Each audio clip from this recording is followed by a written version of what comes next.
Well, joining us inside the wind tunnel at this time is an old friend, a fellow that actually was in some of the early episodes of the wind tunnel. He's the pride and joy of Great Britain and the United Kingdom, but more importantly, an avid collector of everything and anything that might be Star Wars, specifically Star Cruisers. Our buddy Uh, Jack Harvey. All right, Harvey. First of all, before we talk about your racing, I need to know about your collection, Star Wars collection. Any new yeah. additions? Oh man, I'm always adding to stuff. Like one of the things I've started doing as well, quite heavily, is collecting die-cast cars. Some Indy cars, some NASCARs, things like that, some sprint cars, just for fun. So clearly, you need to. I thought I already had a pretty extensive hobby in this IndyCar lark that we You do, think? but Yeah. somehow done it. I'm trying to think what's the last cool thing I got for my Star Wars collection was a original Lego Death Star. I got a kind of a good deal on it, so I was thinking whether I don't know to flip it or whether to keep it. You know, Yeah, a lot of people don't realize collectibles. It's like investing in the commodities market. Can you oh ever yeah, can you ever really afford to get close to one? Because someone with the right price may come knocking on your door. I think it's always a. This is not how I thought the conversation was going to go, by the way. Neither But did I love I, it. but what But the I heck, love it. right? Yeah. Yes. Man, some of the new stuff like you could probably get away with, but like anything that's kind of been retired or old, I mean, it is a commodity because obviously they're not making any more of it. And I saw an article about 2 years ago at the time that said Lego was a better investment than gold. Wow. And I love Lego from when I was a kid and stuff like that. So I, you know, in a little bit of my spare time, did a little bit of research on just stuff. I wrote a list out of the ones I wanted to get, and now I'm just working my way through them.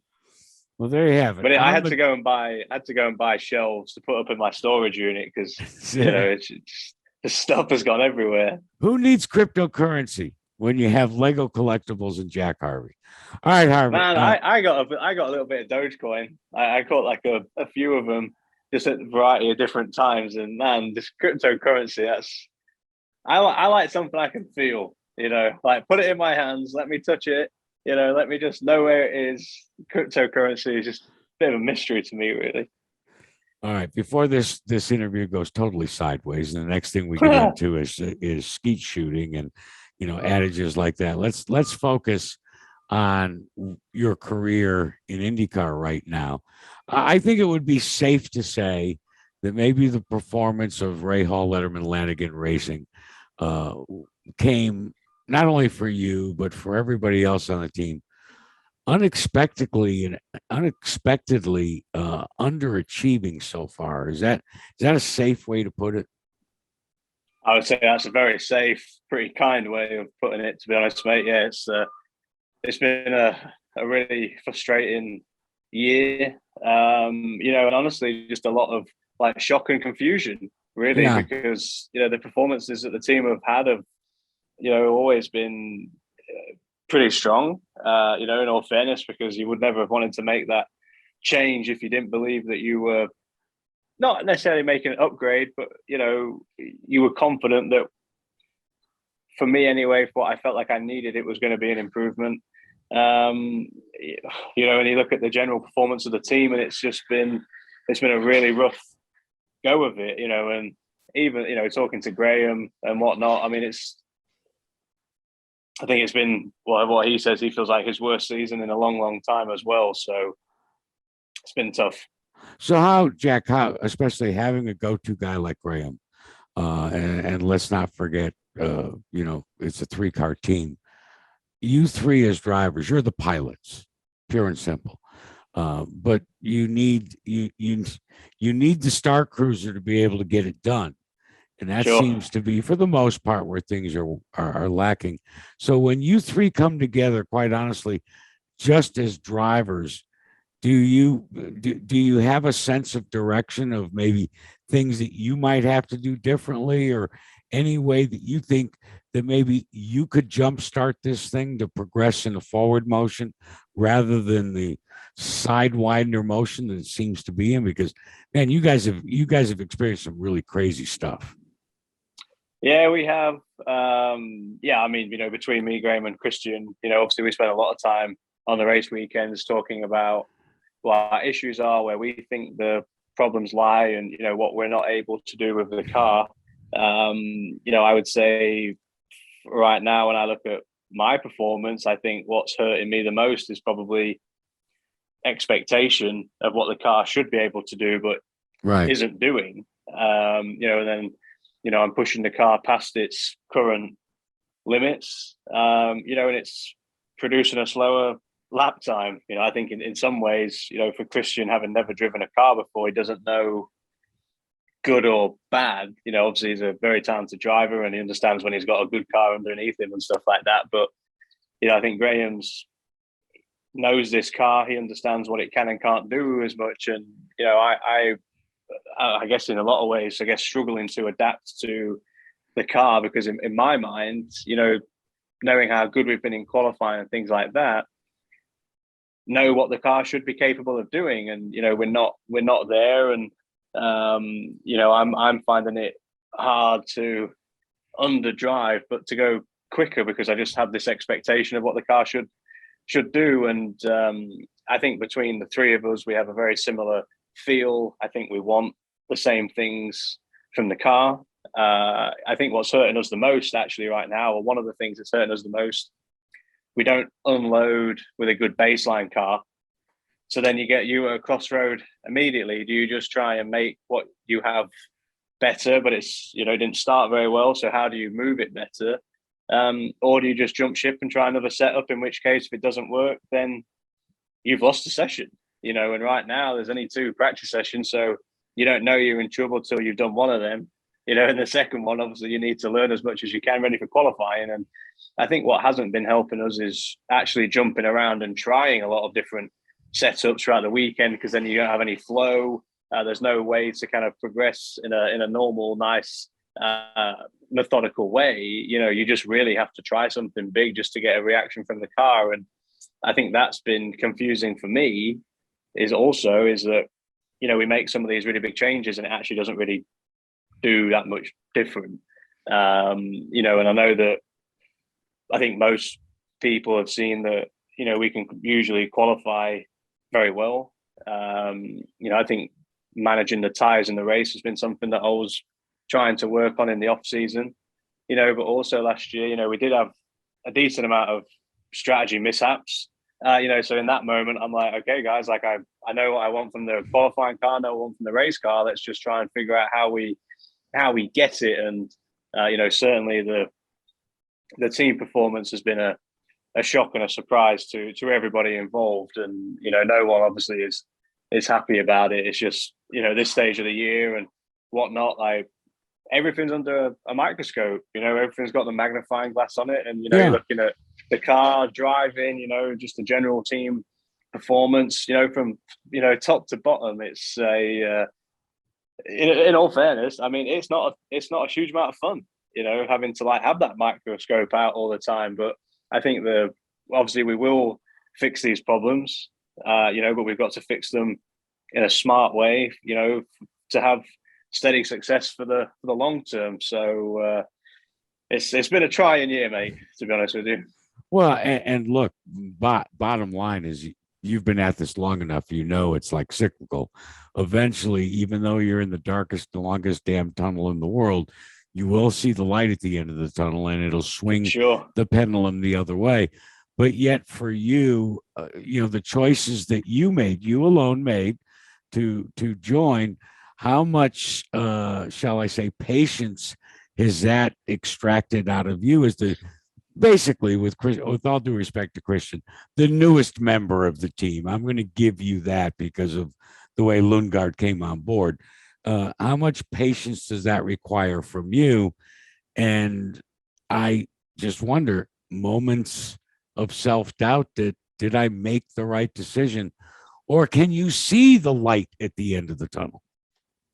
Well, I mean, the thing I've had to learn throughout this year is actually just to accept where we are. Okay. Because clearly this isn't this isn't what I came for.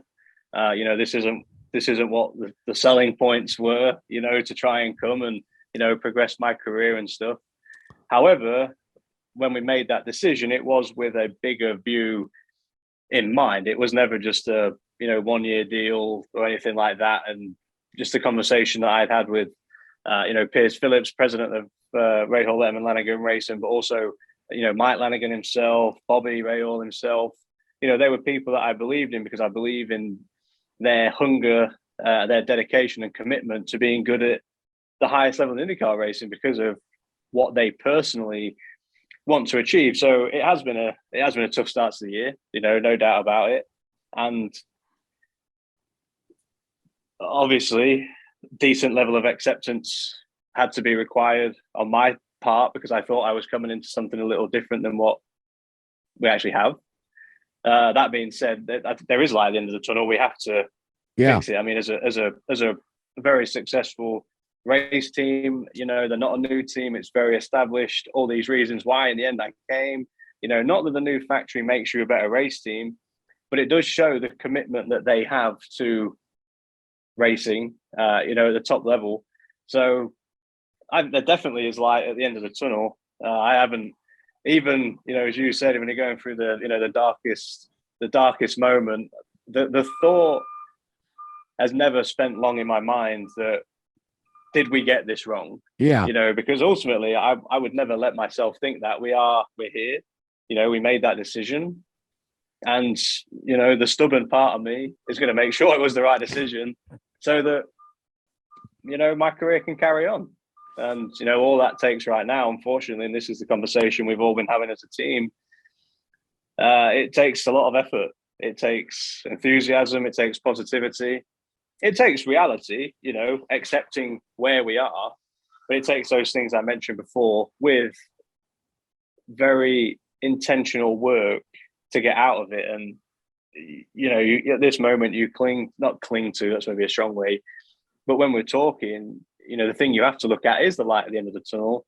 And that feeling of having success together from where we are now, I can't even imagine that level of satisfaction and whatnot. So definitely light at the end of the tunnel. A lot to work through right now. It's taken some mental acceptance, but definitely not doubting that we made the wrong decision. Hey, listen, here's the plus. Here's the gold inside that dark cloud. You have now become the face of a major grocery and discount chain nationwide. And I got to tell you, those black cars, it's like a Batmobile when you see it on TV. Yeah, that's cool. The relationship with the sponsor, though, because this is their real true first venture into this sport, and to make you their face and their name and their delivery system for what they're trying to accomplish, at least that's got to provide you with a little bit of the day-to-day distraction, because you can get onto the marketing side and maybe have a little fun there. Oh, Harvey has been amazing to work with. I really have enjoyed everybody that I've met with them.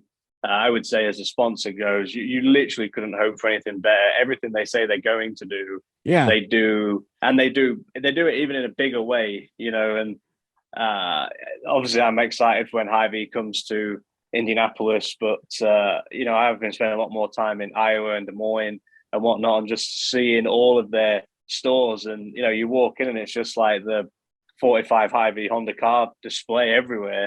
They're great people. Their activation is just absolutely out of this world. The team are obviously aware of it as well. Me too. We just want to get better results for them, because if we get better results, and we can get back to challenging, good results in qualifying and hopefully wins and podiums in the race. Could you imagine what they're going to be able to do with that? They're making the most out of what has been some bad results. So if we can give them some good results, you just can't help but feel like it might be even bigger.